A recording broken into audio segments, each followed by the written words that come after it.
In this video, I'll be discussing converting wrap and turn short rows in a pattern to German short rows. And the placement of them is slightly different due to the construction of what happens when you're creating the short row.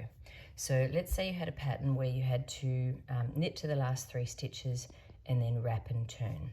So you would knit to the last 3 stitches, you move the stitch, move the yarn, move the stitch, move the yarn, and turn your work. And you can see that this stitch here has been wrapped, and you'd start working backwards, and you notice that you've still got 3 stitches on the right needle, and the last stitch has been has a collar around it. And then you'd start working backwards, and let's say we work to the end. Now if in your pattern it says, okay, knit until 3 stitches from the last wrap, so I'll just work to the end. So I've only got a few stitches on here just to show you.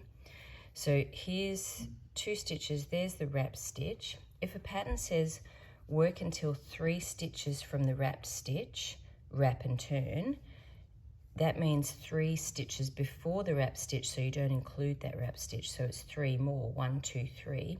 So you'd be knitting until you had 6 from the end. So that's where you would be creating a wrap and turn, because the wrap and turn, you move the stitch over, wrap it, and then move it back. So it's sort of not included in the numbers.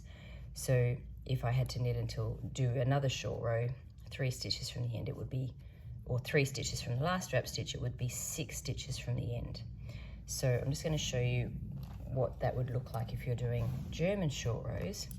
If you did German short rows and you knit until 3 stitches from the end, in German short rows you turn your work, move the stitch over, create the double stitch, and continue on. But you just see what's happened now, you're actually 4 stitches in instead of 3 stitches in. So if that's where you did it, and then you come back and you went to, and the instructions say, okay, knit until 3 stitches from the last wrap stitch. If you treated that as knit until 3 stitches from the double stitch, that's 1, 2, 3, 4, 5, 6, 7, you'd be moving in. And if you kept doing that time after time, you're going to be placing your short rows in different places. So instead what you want to do is actually go 1 stitch further. So if in wrap and turn it said knit until, so I'm just undoing these and creating the wrap in a different, or creating the double stitch in a different spot. If it said knit until 3 stitches from the end and you wanted to convert it to German short rows,